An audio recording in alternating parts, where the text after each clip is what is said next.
In the middle of one of the busiest waterways in the world, the Solent, about a mile from Southsea Castle, this salvage vessel is at the heart of the biggest exercise in underwater archaeology that Great Britain has ever known.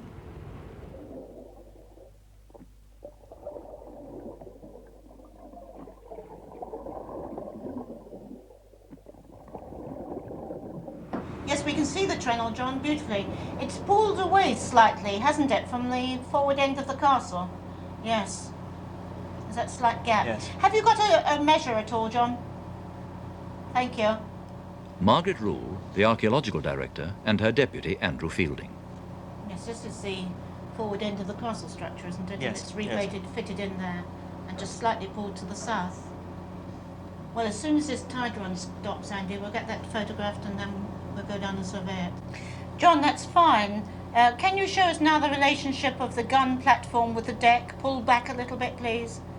Because we must try and get this gun up within the next week or so. That's great. Now, how clear are we on the northern side of that platform? Using all the resources of modern technology, even underwater television, the Mary Rose Trust is excavating the hull of one of Henry VIII's most powerful battleships.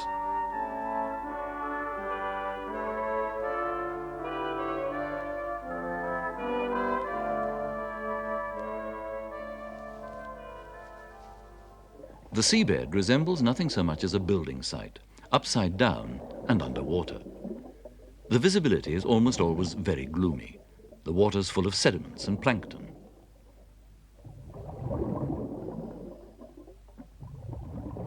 Each trench is numbered.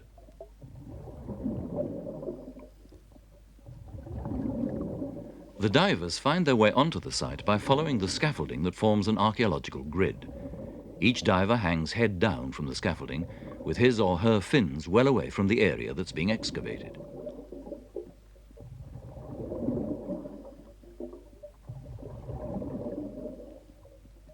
It's this soft grey mud that has helped to preserve the timbers of the ship. An airlift, like an underwater vacuum cleaner, carries the spoil off the site.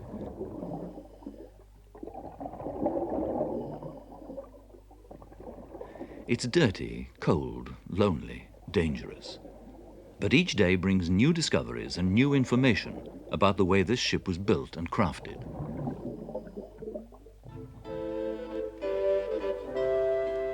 Henry VIII commissioned the Mary Rose in 1509. She was a ship designed for war. Her design marked a crucial transition from the merchant ships adapted for fighting, which previous kings had used, to the purpose-built warships of Queen Elizabeth's navy. She mounted 91 guns, which were aimed and fired through specially cut gun ports. She was re-equipped with more up-to-date guns in 1536, and possibly afterwards. Even a model made for a child gives a hint of her splendor.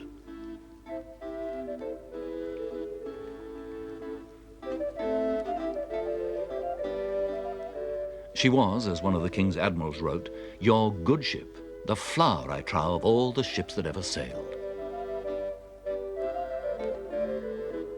Henry VIII gave her admiral a great whistle of gold pendant, which may still be lying in the silt where the ship sank. In July 1545, the weather was hot and the sea calm. England and France were at war.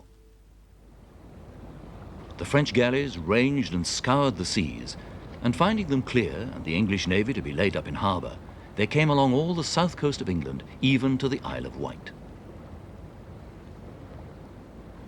The king saw the French ships for himself from Southsea Castle. And he fretted, and his teeth stood on an edge to see the bravery of his enemies to come so near his nose, and he not able to encounter them.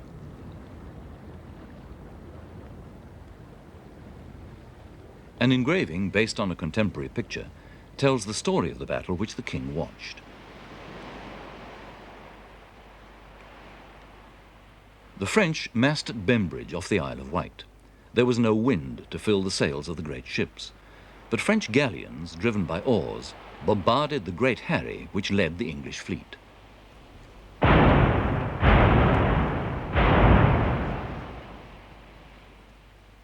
Unaccountably, disastrously, the Mary Rose heeled over, capsized and sank just after she'd fired her first broadside.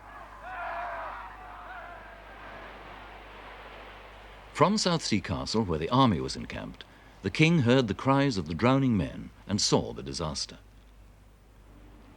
He ordered the ship to be salvaged, but all efforts failed.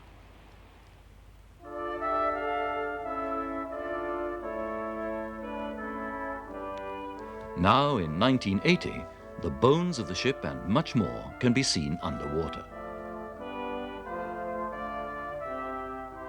This was the main deck.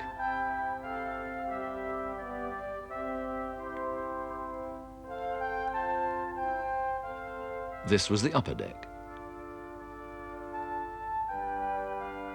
At the bottom of the trenches, you can see the guns and gun sleds, the pike handles, and some of the jumble of equipment which fell across the ship to the starboard side as she heeled and sank without warning. A Tudor longbow and the bones of its owner lie side by side.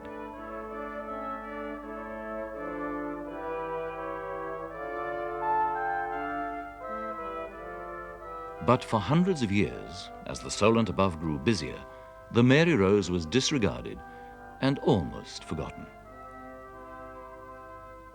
The seabed silt had swallowed her up and completely obscured her from sight.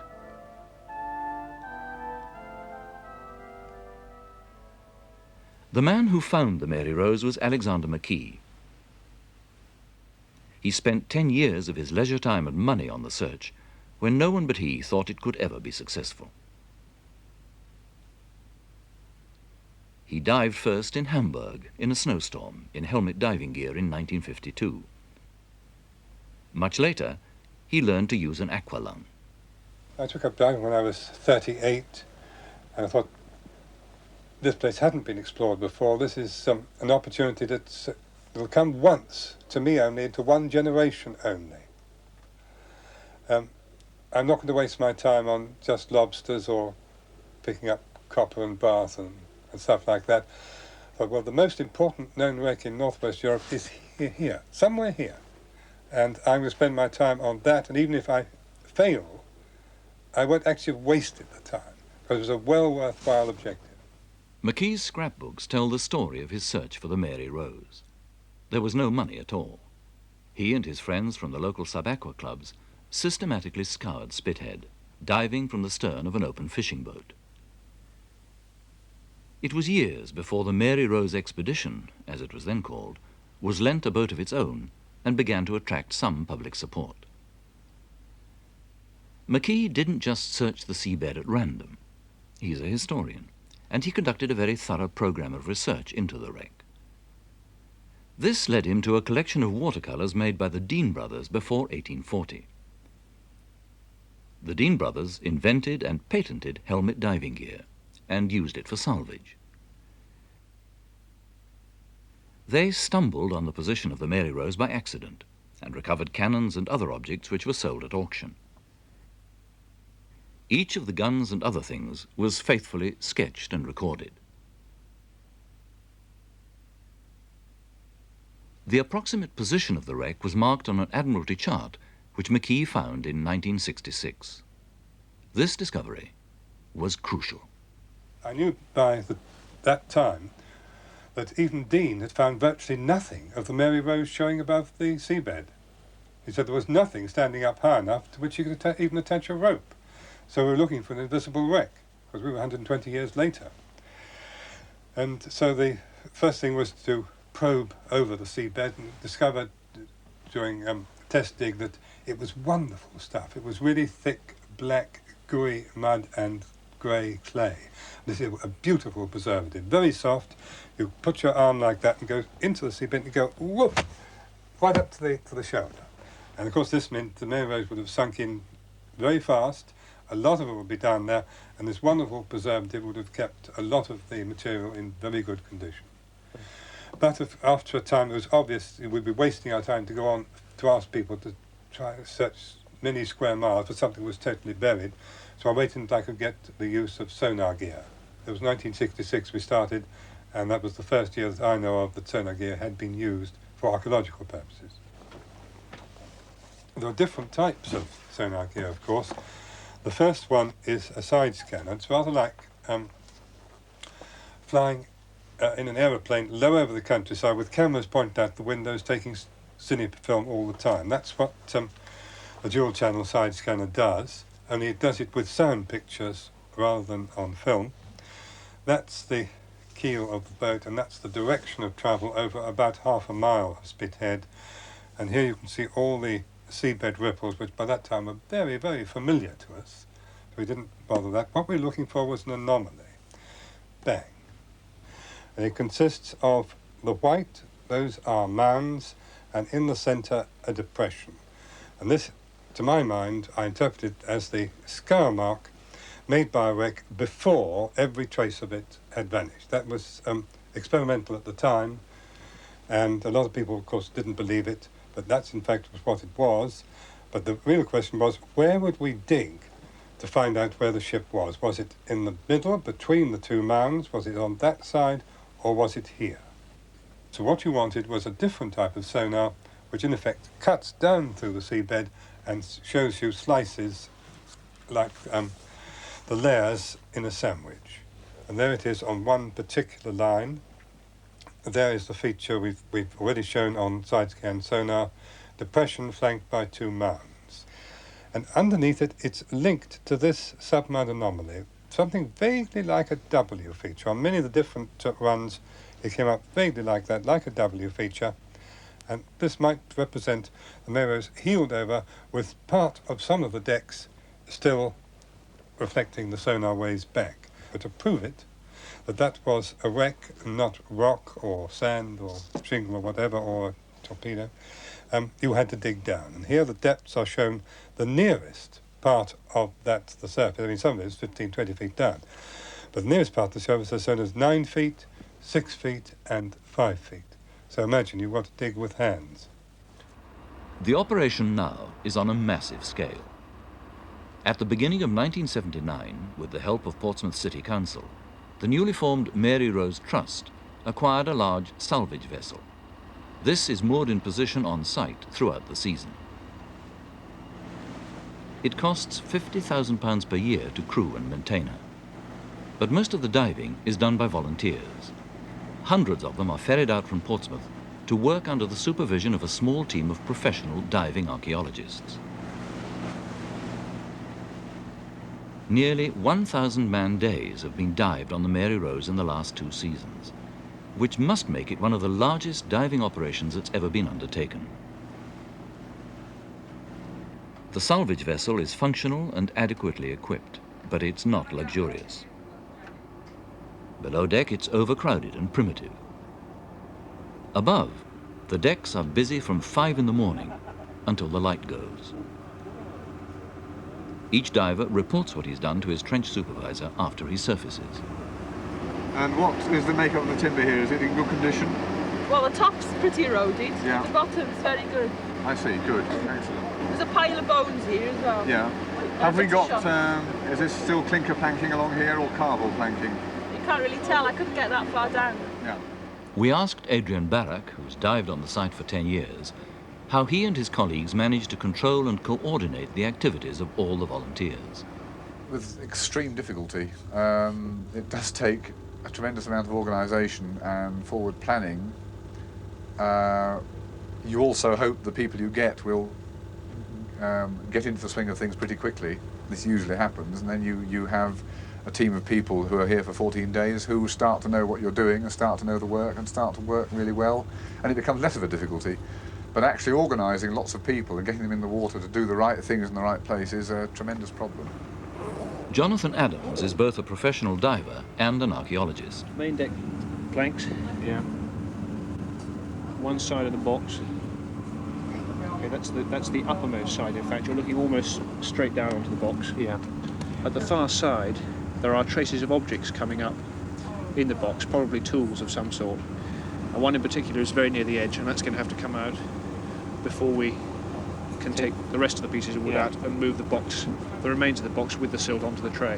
Whereas on a land site, you brief a volunteer continuously throughout the day, and you can stand over his shoulder and tell him what mistakes he's making and where he should be excavating. On an underwater site, you have to brief him before he goes into the water, and then rely on him remembering that brief while he's on the seabed and working completely alone for the vast majority of his time in the water. And then when he comes up, he has to be able to tell you exactly where he's worked and what he's done, so that you can brief the next diver. Peter, the bag with the tools in it, tape measure, board and paintbrush, are hanging from the 4-5 pole next to U40. Good.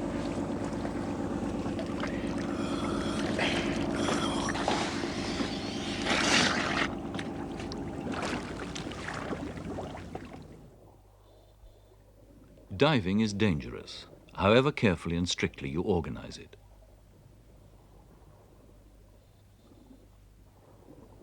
"50 feet below the surface, there's nothing you can do to protect yourself absolutely against a sudden, incapacitating medical event.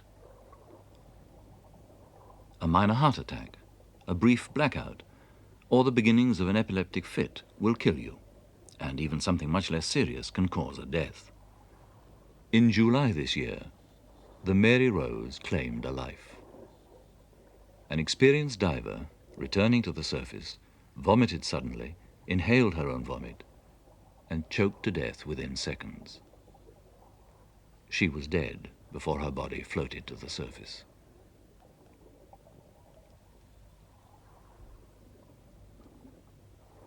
After thousands of hours of diving on the site, without even a minor incident, it was a ghastly thing to happen.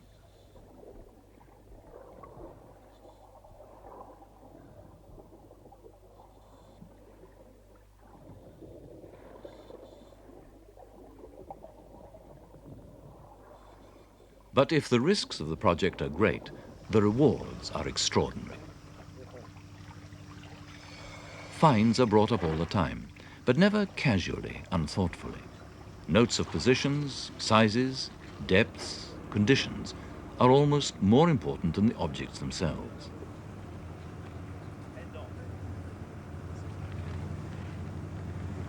Before this dig, only one Tudor arrow was known to exist. But the Mary Rose carried thousands.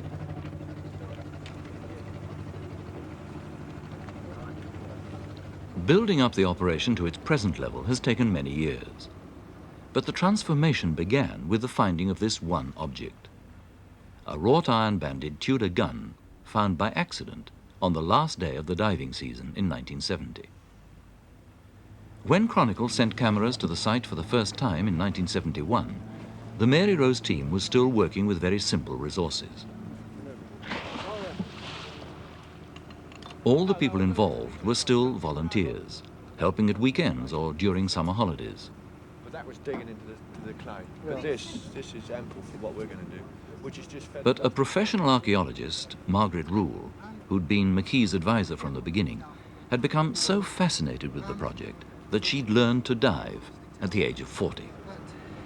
After sitting in the boat with the team of divers for some 5 years, taking notes of what they could see on the bottom, I finally decided I just had to get under and see for myself. It's just too frustrating for words to sit there hearing about mounds and depressions and all this sort of thing, which might mean a ship buried there in the mud, and never be able to see it for myself. It was a chance not to be missed. At that time, they were still investigating a mass of wreckage, rather than something they could recognize as a ship. By courtesy of Portsmouth Fire Brigade, they were using water hoses, underwater, to blast away the overburden and anchorage wreckage. But the sea had helped them. During the winter, a scouring on the bottom had exposed some of the frames of the ship's timbers. Margaret Rule had learned to dive in time to share the excitement. Well, the very first time we saw the ship, we saw 8 or 9 timbers, rectangular timbers, just protruding from the seabed 3 or 4 inches. Their upper surface was very worn and eroded by gribble and by teredo, the shipworm, But as we cleared away the mud with our hands, the timbers were sharp and clear, as good as the day the ship sank. Having seen these 8 or 9 timbers, we decided then to follow them. And we dug a slot to the north, following the heads of these frames. And during the first couple of years, we simply plotted the row of the ribs of the ship on the port side. But we didn't know whether the ship lay heeled over or whether she was upright.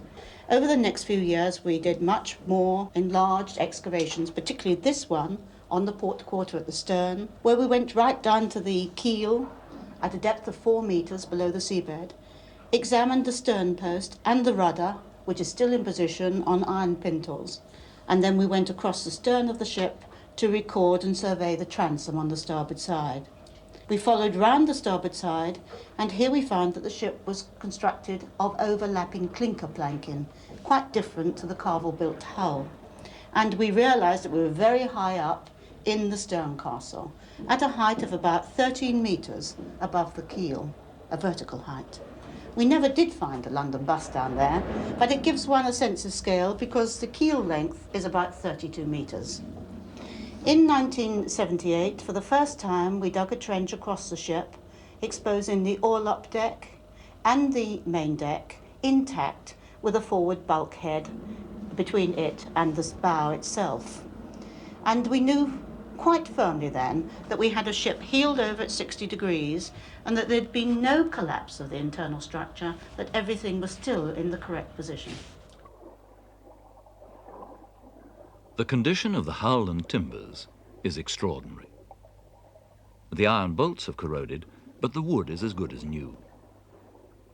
How did it come to be preserved? She'd gone down stern first into the mud at an angle of 4 or 5 degrees, heeled right over onto her starboard side. Immediately after she sank, she'd gone into the soft sediments to about this level here. And around the superstructure above the seabed, particularly below the bow castles, you've got a great vortexing current effect. And this eroded a huge moat or scarpet around the hull, so she lay in a shallow open saucer. Over the next 50 or 60 years, all of the timbers exposed on the upper side became weakened and thinned until they become so weak that the upper exposed timbers collapse gently downwards. Some of them fall inside the ship, others fall into the moat or scarpet, filling it up completely, so there's no longer any turbulence, and the site then remains relatively stable until the 19th century. At the workface, where the trenches bite deep into the mud, you start to feel the presence of the ship. The main deck rears above you, empty now, but crowded when the ship went down. Bowmen jostling with pikemen, gunners blaspheming in their haste to reload, the officers cursing with alarm, and dying, consumed with fear. The fish have possession now.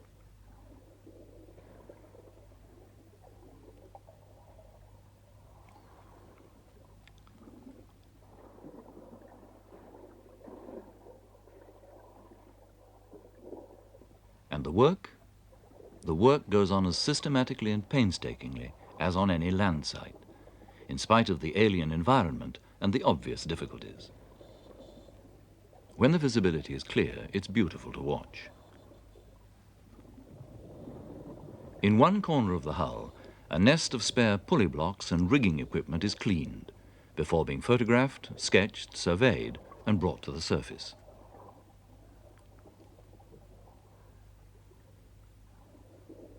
When the Mary Rose project began, underwater archaeology was in its infancy. The Mary Rose team has developed or adapted many new techniques for excavating and surveying underwater with real precision. We asked Andrew Fielding, the Deputy Archaeological Director, if archaeology underwater could possibly be as accurate as on the surface. It's, in some ways, easier to do certain tasks because you have no weight problem. You don't have to walk on the site that you're excavating. You can hover above it. You can look down in plan view as if you're flying over the site in a helicopter, and you can do all your planning actually looking down on the site that you're recording. The common misconceptions are that a wreck is either sort of virtually complete with sails furled on the bottom, waiting for the intrepid diver to go down and wrest the gold coins from its hull, or that it's a pile of matchwood and mud with no relationship, nothing meaningful in it at all. And of course, it's a long way from the truth, really. Most of the processes and principles involved in land archaeology can be used underwater. It may take a little longer in certain circumstances, but there's no excuse not to try and achieve the same sort of measure of accuracy. There seems to be a lot of land archaeologists who feel that it's not possible underwater. But hopefully the Mary Rose will do something to improve its standing in the academic field. We can get such good stratigraphy on the site. There's a complete sort of build-up of patterns of the silt as it filled up the wreck over the years. The difference between the layers are very pronounced. There's this very soft grey Tudor clay, which is just like butter. And then above it, it was sealed by a very hard shelly layer. And you can tell by the stratigraphy exactly what date the objects are. And this, at last, we've been able to measure this and draw it. And this should dispel any thoughts, I hope, that archaeology can't be done underwater as well as on land. Everything found on the wreck site is excavated precisely and recorded exactly. Its position is measured from 4 survey points on nearby beams, so that it can be triangulated accurately into the master plan. This must be done before it's raised or moved. Often in poor visibility, the object itself is not recognizable. This turned out to be a pewter plate with the initials GC on it. They might be those of the ship's commander, Sir George Carew, but they're probably those of its humble maker. Yes, when I uncovered, I thought it might have been the lid of something because it was upside down. Oh, yes, yeah, it was that way up. It was that way up, that's right, corrosion. with all the concretion on the outside. Well, it's rather nice because we had another one a metre east of this, Yes. which had a couple of marks on it. Yes, well, we found one initial on here. It says something like GC on the side there, but that's the only thing we found so far. And it was that way up on the bottom. It was lying that way up, that's right. That's how it, and you measured it. You measured it Measured to it the from the centre. central point, that's right, yes. Well, the initial on that side might show up Well, we when cleaned they're up a taking bit. it off. It's pity about that crack. Yes, apart from that, it seems to be fairly intact. A bit warped to eat dinner off though. It's nice that. Maybe we'll get the rest of the set. One of the problems facing the Mary Rose Trust is the sheer quantity of objects that is being unearthed. These arrows came from a chest that was found on the main deck. Reserve supplies for the bowmen crowded into the waist of the ship. How do you conserve fragile and precious objects like these? Howard Murray. The main problem is the actual number of artefacts. If you could see our storage areas, it's just loaded with finds. There's a backlog of finds from 1970, some finds from the Dean period of 1840, which are still to be properly conserved. And they're also now working on the main part of the hold, bringing up, for instance, yesterday 1,000 arrows came up in one batch. So trying to work out a factory production line is really the most important part of our work.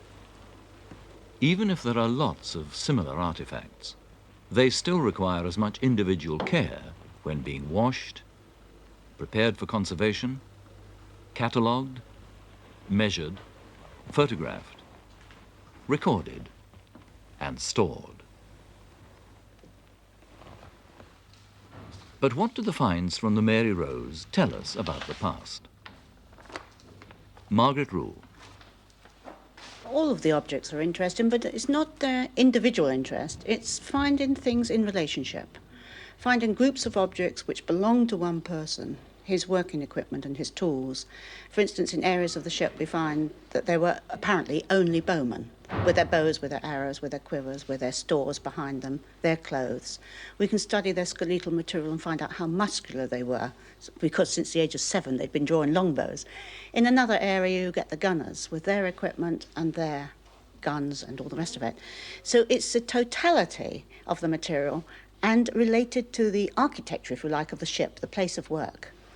Long before we ever got inside the ship structure, when we were still excavating the seabed above it, we knew which was the area of the stern, where the officers' quarters would have been, because we found a beautiful lidded flagon, exquisite object, and so we knew we were dealing with the upper class people there. And then we went to the bow, and we found little sordid wooden bowls and flea combs and rather poor quality leather goods, and we knew that we had the mass of the ordinary soldiers and sailors working at that end. So I think it's a study of the ship with the objects around the ship in the right place. This isn't just a mixed up site, it's everything in relationship to each other.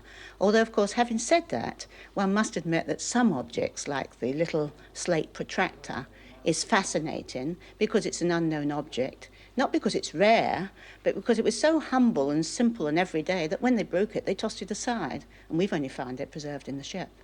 And then only last week we found this beautiful shawm, a musical instrument, and there's not another example in the country. There are known instruments, known from paintings, known from sculpture, but no example of it survives. So, of course, one gets terribly excited about a rare object like that. The Mary Rose Conservation Laboratory is experimenting with many techniques to conserve objects like this. Wooden objects that are in water for a long time absorb moisture in varying degrees. It depends on the type of wood. The water becomes crucial to their structural strength, and to conserve them, it must be removed in a controlled way and replaced with an inert substance. The usual approach is to submerge fragments of wood or leather in an oily chemical called polyethylene glycol as a preparation for freeze drying. These are the remains of a Tudor fisherman's hand line for catching bass or mackerel. This was a powder scoop. The copper blade was found with it. Different types and weights of wood require different periods in a PEG solution. This carved panel was very worm-eaten as well as waterlogged.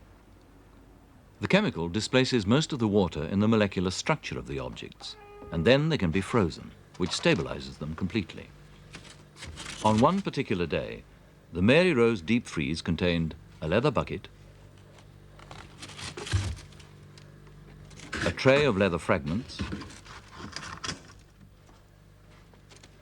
a wooden bowl,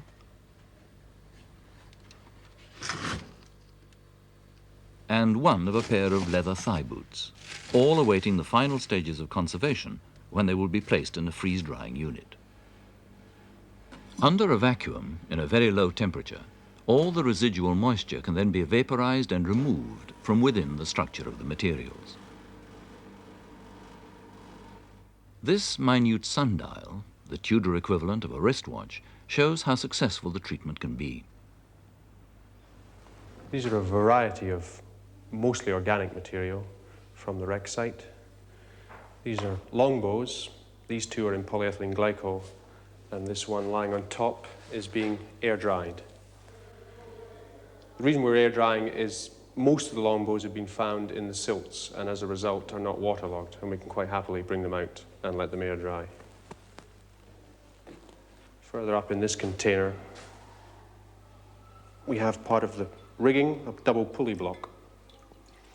In a very good state of preservation. This is being, again, polyethylene glycoled, ready for freeze drying. Trying with our, as I was telling you earlier on about the batch techniques, we have a batch of thin leather, mostly shoe uppers, again in polyethylene glycol. And this here is a scabbard of wood, leather, and some textile at the top.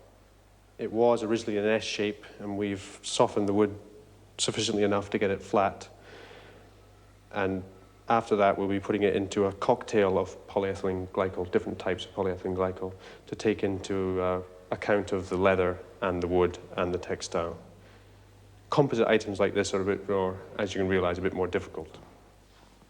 Down here is rather a nice water bottle, leather with a wooden bung, and at one time I think it had a metal strip around both sides securing the fiber, holding the thing together. We don't know what it contained. Once we can get inside the bottle, we'll take samples and get them analysed to find out possibly it was a powder flask or a wine flask.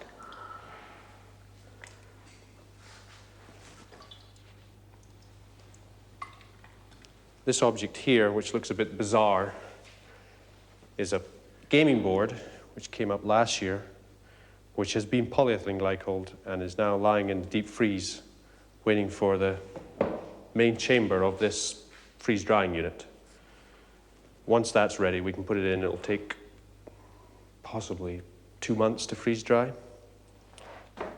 And here, finally, is some leather which has been freeze dried. As you can see, you can now handle it. Sometimes we put a leather dressing in it afterwards to make it a bit more supple, but it's not too bad. You can't expect miracles out of something that's been in the sea for 450 years. The state of preservation of the leather and some of the wooden objects is quite extraordinary. This is what one of the leather thigh boots looked like when it came out of the sea. In the sole, you could see the straw padding used in its manufacture. Details are carefully recorded. Drawings show up materials and techniques even more precisely than photographs.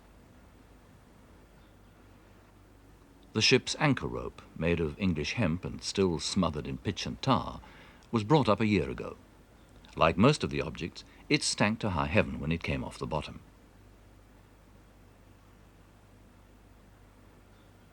You would expect to find rope on board a wrecked Tudor ship, but not a single domino. The game was only introduced a few years before the ship sank, but it may be another clue to the way the men on board passed their time. The remains of the men tell us about their ages and their state of health, their size and musculature.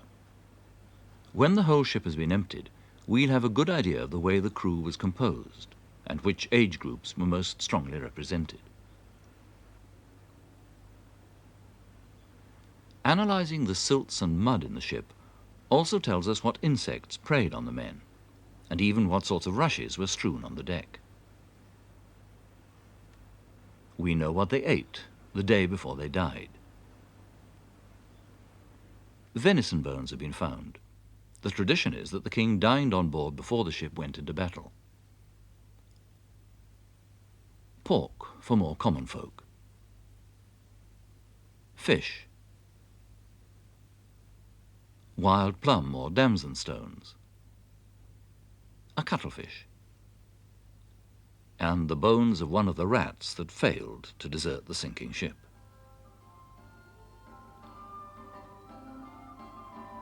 The largest and grandest objects that they find are the guns. The Mary Rose carried 91 guns of several different types, but the Dean brothers recovered some in the 19th century. This culverin, made of bronze in excellent condition, weighs about 2.5 tons. Only a thin layer of concretions covers its surface. You can clearly see the Tudor rose on the barrel.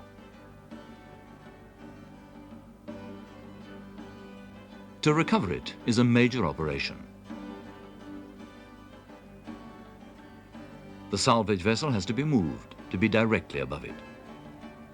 And it's crucial to avoid damaging the gun carriage on which it still stands, and the decking and the gun port through which it still protrudes. The wheels of the gun carriage look almost sound and strong enough to support the weight of the gun. But on the first attempt, the lifting gear was not. The chain hoist broke. The block and tackle came apart. Fortunately, this happened before the gun had started moving. But still, a whole day's diving program had been disrupted for nothing. The next day, they began again. This time, there was no mishap, and the gun began to inch free.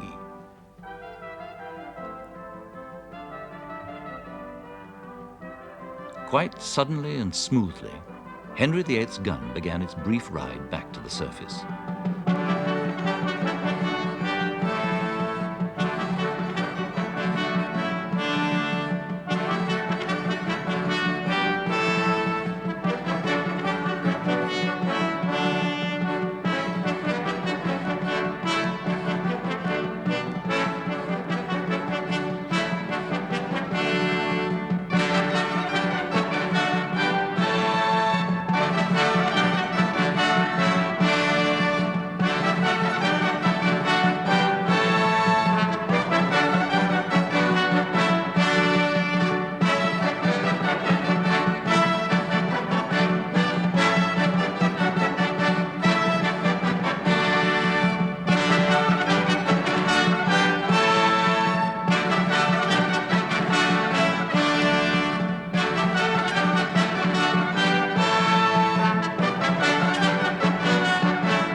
It was still loaded with powder and shot. But the man who loaded it died 435 years ago. Start scrubbing away. The guns found on the Mary Rose are much more advanced than anyone anticipated. Very little is known about Tudor ordnance except for the names of some of the pieces. This muzzle-loading culverin pivoted on a balance point on a gun carriage equipped with wheels. It had a wooden wedge to elevate and align it. Nelson's chief gunner would have known exactly how to use it, though his guns were stronger, more precisely manufactured, and used much more powerful gunpowder. All the weapons on the Mary Rose were listed in the only document which contains a picture of her.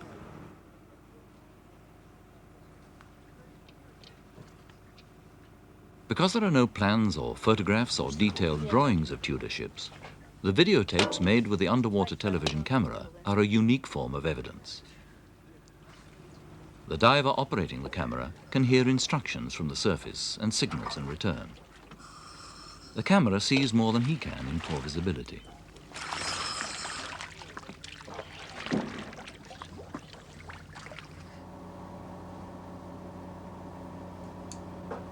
Can you go to the knee at the end of the upper deck now?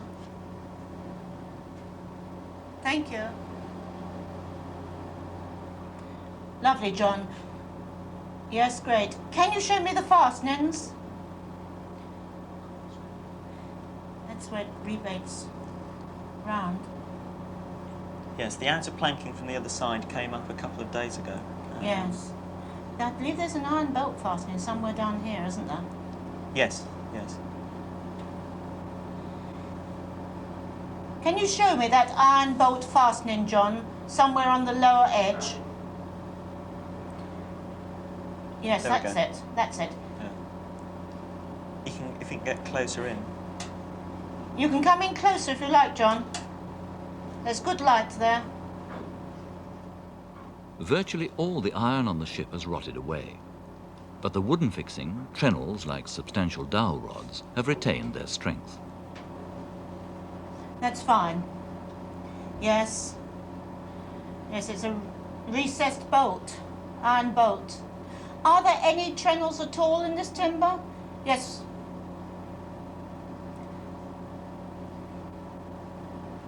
In fine condition, isn't it? Yes.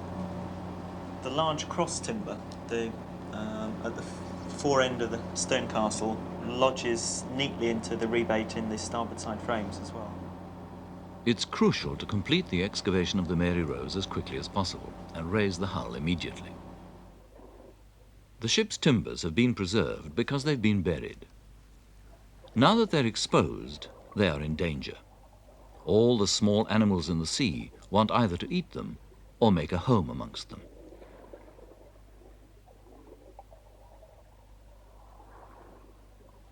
The longer that they're left exposed, the worse the chances of raising them intact, and there's still much more to be done.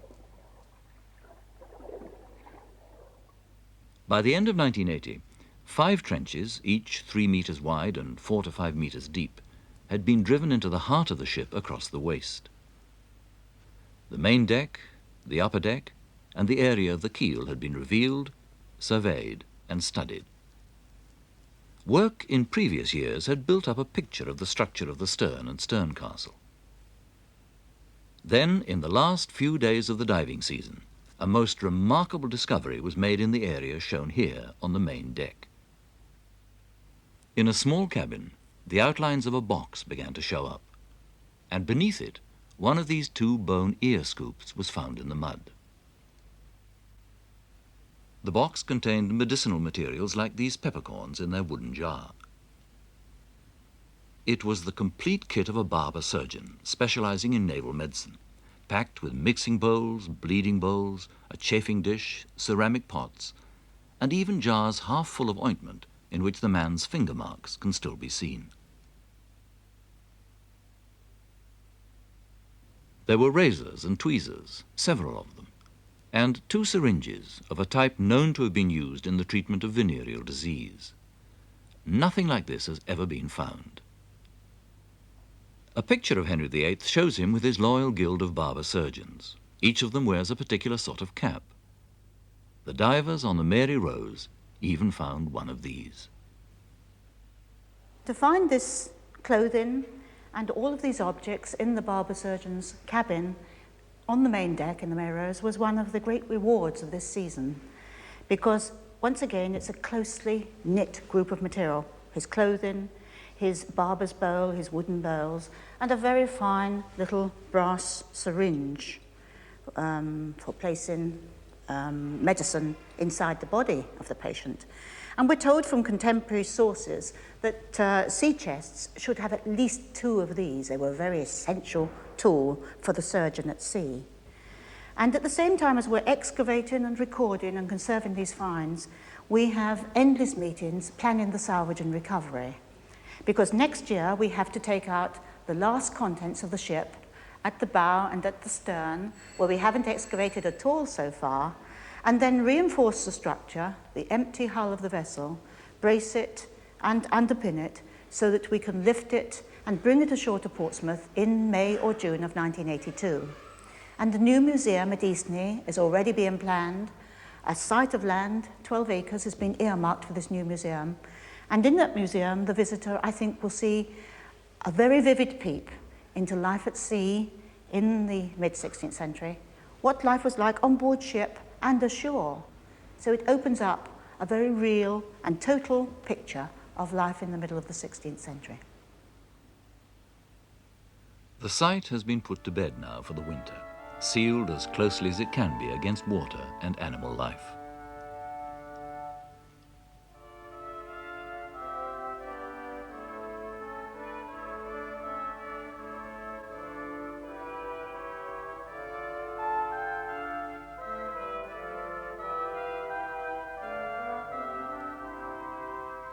Many objects still await excavation and recovery.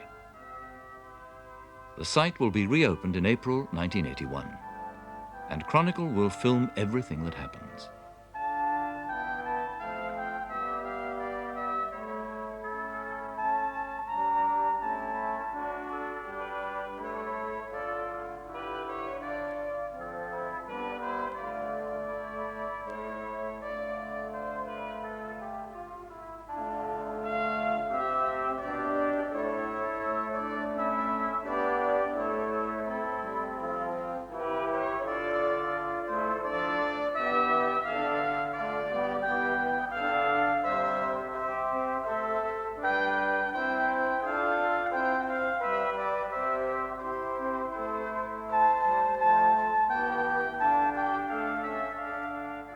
In 2 years' time, we'll report again on the greatest underwater excavation in this country.